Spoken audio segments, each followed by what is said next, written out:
বিএনপির একজন নেতা মন্তব্য করেছেন যে সবকিছুই ঠিকঠাক চলবে, শুধু আওয়ামী লীগের উপর নিষেধাজ্ঞা তুলে নেওয়া হবে না।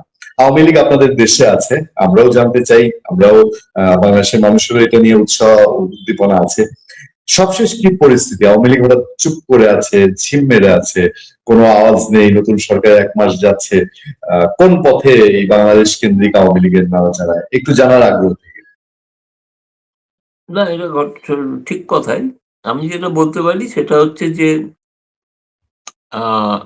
আপনি শেখ হাসিনার কয়েকদিন আগের একটা ভাষণ যদি শুনে থাকেন, তিনি বলেছেন যে আপনারা 17-18 মাস ইউনূস সরকার দেখেছেন। আপনারা এখন তারেক রহমানের নেতৃত্বে একটা সরকার ক্ষমতায় এসছে। সুতরাং সেটাকেও দেখুন। আ মানে অর্থাৎ এর থেকে বোঝা যায় আওয়ামী লীগ এই মুহূর্তে বিএনপির ওপর একটু সময় দিতে চাইছে। সময় দিতে চাইছেন। কিন্তু এটা ঘটনা, কিন্তু তারা কিন্তু বিশ্বাস করেন যে বিএনপি ক্ষমতা নেই যে আওয়ামী লীগের উপর থেকে সমর্থন প্রত্যাহার এই নিষেধাজ্ঞা প্রত্যাহার করবে। তার কারণ হচ্ছে বিএনপি এটা জানে যে আওয়ামী লীগ হচ্ছে এমন একটি দল, নিষেধাজ্ঞা প্রত্যাহার করার অর্থ তারা এমন একটা সবল এবং একটা প্রতিদ্বন্দ্বী হয়ে উঠবে, সেটা সামাল করা খুব মুশকিল। তারা যে আন্দোলনের কারণে আজ ক্ষমতায়, যে জামায়াত শিবির, আমি বলছি ভারতবর্ষে একটা ২ দিন ধরে থিংক ট্যাঙ্কদের আলোচনা চলছে, যে আলোচনাতে সাবেক হাই কমিশনাররা আছেন, ফৌজি অফিসাররা আছেন, মিলিটারি থিংক ট্যাঙ্ক আছেন। তাদের সকলের একটাই মত। যে মত হচ্ছে যেটা, সেই যে গোটা আন্দোলনটাই পরিচালিত করেছিল জামায়াতের নেতৃত্বে শিবির। তারা ক্ষমতার বাইরে। তাদের চাপের কাছে বিএনপি খুব বিদ্রোহীমূলক কোন একটা ভাব দেখাবে। তাদের অর্থাৎ জামায়াতের চাপে আমার ধারণা বিএনপিকে থাকতে হবে। বিএনপি জানে যে তারা তো আন্দোলন করেননি। তারা ক্ষমতায় এসে গেছে। তাদের বৃহত্তর রাজনৈতিক দল ভোটের মাধ্যমে ক্ষমতায় এসেছে। কিন্তু যাদেরকে সামনে এগিয়ে দিয়েছিলেন, যাদের সামনে ছিল, তারা তো ক্ষমতায় নেই খুব। এমনকি বিরোধী দলেও নেই। ডেপুটি স্পিকার পদও তো জামায়াত করবে। কিন্তু জামায়াত এবং শিবির তারাই হচ্ছে আসল শক্তি। এটা বুঝছেন বলেই কিন্তু আপনি বিএনপি নেতৃবৃন্দের যে কথা বা কমেন্ট শুনতে পাচ্ছেন, এই কমেন্ট গুলো হচ্ছে তাদেরকে তুষ্ট করা। তাদেরকে তুষ্ট করার জন্য। তারা বোঝাতে চাইছেন, হ্যাঁ আমরা কিন্তু জুলাই সনদের প্রত্যেকটা শব্দকে তারা মেনে চলি। আমরা এটা ঘটনা। ফলে বিএনপি সম্পর্কে খুব একটা যে আশা আওয়ামী লীগের আছে, আওয়ামী লীগের নেতৃবৃন্দের, এমনটা কিন্তু নয়।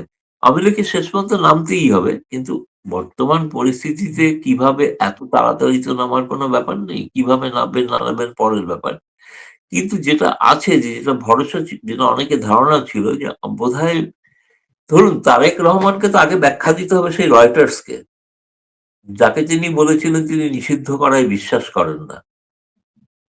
অনেকে তারপর বলেছিল যে তারেক রহমানকে বিশ্বাস করবেন না। কারণ এরা যেটা বলে তার উল্টোটা করে। সেই আমি বিশ্বাস করি। তারেক রহমান যেটা বলেছেন তাতে বিশ্বাস করি। তিনি তো রয়টার্সকে আবার ডেকে বলবেন আমি ভুল বলেছিলাম। আমি বিশ্বাস করি আওয়ামী লীগকে নিষিদ্ধ করা উচিত। এটা তিনি বলুন। তাহলে পরিষ্কার, তাহলে সোজা কথা আমাদের এখানে যেটা হিন্দিতে বলা হয় দুধ কা দুধ পানি কা পানি। দুধের দুধ, দুধে কতটা জল আছে সবটা পরিষ্কার হয়ে যাবে। তিনি বলুন রয়টার্সকে ডেকে এবার আমি বিশ্বাস যেটা বলেছিলাম ভুল বলেছিলাম।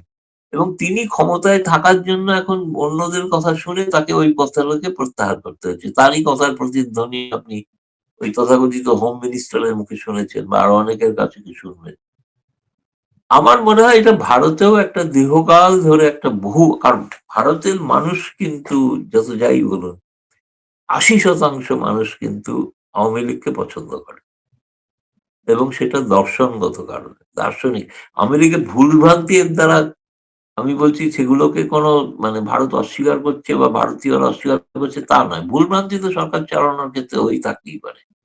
কিন্তু ভারতের ৭০-৮০% মানুষ কিন্তু মনে করেন যে আওয়ামী লীগ এবং আওয়ামী লীগের আদর্শে তার প্রতি সহানুভূতিশীল। এবং তারা এটাও মনে করেন বেশিরভাগ মানুষ বিএনপিকে খুব বেশি দিন বিশ্বাস করা যাবে না। এটাও তারা বিশ্বাস করে। ফলে আমার কাছে যেটা মনে হয়েছে যে বিএনপির সঙ্গে একটা সম্পর্ক তৈরি করা, ভারতের দিক থেকে সব রকম সহযোগিতার হাত বাড়ানো হচ্ছে।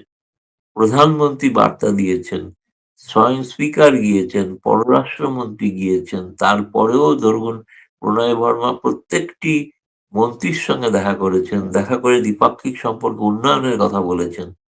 এটা ঘটনা। এখন তো বল তো তাদের কোর্টে, তারা কিভাবে করবেন। কিন্তু আমরা চাই, ভারতীয়রা চায়, সেটা হচ্ছে যে আওয়ামী লীগকে জায়গা করে দিতেই হবে। দিতেই হবে। সেটা না দিলে কিন্তু সমস্যা বিএনপির বাড়বে। আমরা যেটা দেখলাম, আপনার আপনার কথা যদি আমি সূত্র ধরে বলি, যেমন আপনি এর আগে জানিয়েছেন, যেমন যেটা বললাম যে ডিজিএফআই চিফ আমাদের যিনি ইন্ডিয়ায় গেলেন, এবং এরপরে ভারতের দিক থেকে রেসপন্স যে ওই যে হাদির হত্যাকারীরা গ্রেফতার হলো।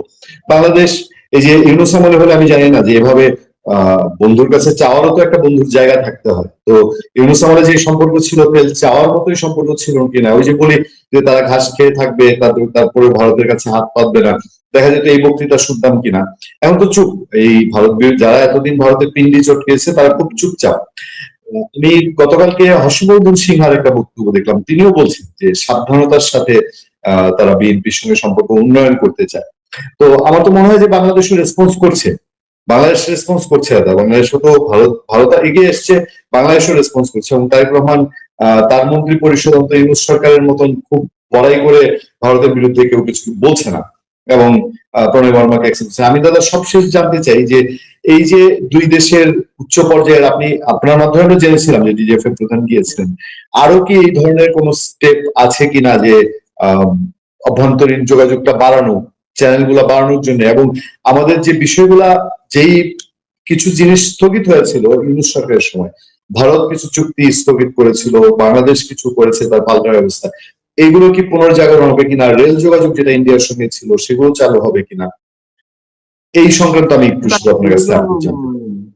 না, এগুলো ঘটনা হচ্ছে যে ভারতের তরফ থেকে সহযোগিতার হাত বাড়ানো আছে এবং ভারত চায় যে এই সম্পর্কগুলো আবার পুনরায় পুনরুজ্জীবিত হোক। এখন বল তো ধরুন বাংলাদেশ সরকারের হাতে, না? ভারত যদি চায় যে মৈত্রী বন্ধন, মিতালি এক্সপ্রেস গুলো চালু হবে, সেক্ষেত্রে বাংলাদেশ সরকারকে তো সিদ্ধান্ত নিতে হবে, হ্যাঁ, এগুলো চালু হোক। সেই সিদ্ধান্ত এখন আমরা জানি না বাংলাদেশ সরকার কি বলেছেন। দ্বিতীয়ত, প্রণয় বর্মা যে সকলের সাথে আলোচনা করছেন সম্পর্কগুলো যাতে পুনরুজ্জীবিত করা যায়। তিনি তার বক্তব্য ভারতের পক্ষ থেকে যা, যা বলার বলেছেন। কিন্তু তার প্রতিক্রিয়ায় বাংলাদেশ সরকার কি করবেন?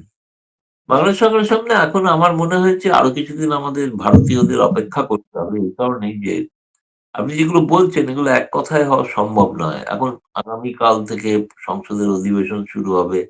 সেখানে বাংলাদেশে এখনো সিদ্ধান্ত হয়নি যে রাজনৈতিক স্থিরতা বলতে যেটা বোঝায় সেটা এখনো হয়নি। ডেপুটি স্পিকার অফার করা সত্ত্বেও জামায়াত এখনো গ্রহণ করছেন না। ফলে সেটা ক্ষেত্রে কি হবে? সংবিধান সভার বিষয়টা কি হবে? এগুলো অনেক কিছু বিষয় আছে। আমার মনে হয় কোনটা এখনই ভারত সরকার এবং আওয়ামী লীগ, আমি দুজনের কথাই বলছি। যতদূর আমার কথা হচ্ছে দুপক্ষের সাথেই, তাদের সকলেই কিন্তু একটু সময় দিতে চাইছে তারেক রহমান সরকারকে। যে আরেকটু সময় দিয়ে তাকে একটু স্থিতিশীল হওয়ার সুযোগ দেওয়া। সবে তো ১ মাস। ১২ই ফেব্রুয়ারি থেকে ১২ই মার্চ। মাত্র ১ মাস। সুতরাং ১ মাসে একটা সবকিছু আশা করা সম্ভব না। একটু বাড়াবাড়ি হয়ে যাবে। ফলে আরেকটু সময় তারেক রহমান সরকারকে দেওয়া দরকার। যাতে তারা নিজেদের ঘর গুছিয়ে সমস্ত বিষয়টা তারা যাতে করেন। আমার নিজের ধারণা যে আমি বিশ্বাস করি যে বাংলাদেশের বর্তমান সরকার তারা তাদের বর্তমান যে গোটা জিওপলিটিক্যাল সিনারিও, সেই ক্ষেত্রে তাদের সবথেকে বড় সহযোগী হতে পারে ভারত। এবং সেটা তারা কিন্তু করবেন। আভ্যন্তরীণ রাজনীতিতে কি ঘটবে সেটা ভিন্ন বিষয়। তাতে ভারতের নাক গলানোর কিছু নেই। তারা আওয়ামী লীগকে জায়গা দেবেন কি দেবেন না সে তাদের নিজস্ব বিষয় সেটা। কিন্তু ভারতের সঙ্গে দ্বিপাক্ষিক সম্পর্কের বিষয়টা যদি বলেন, সেটা আমার মনে হয় যে এখনো তারেক রহমান সরকারকে আরো বেশি সময় ভারত সরকারের পক্ষ থেকে দেওয়ার কথা এবং তারা দেবেন, এরকম একটা ধারণা আছে।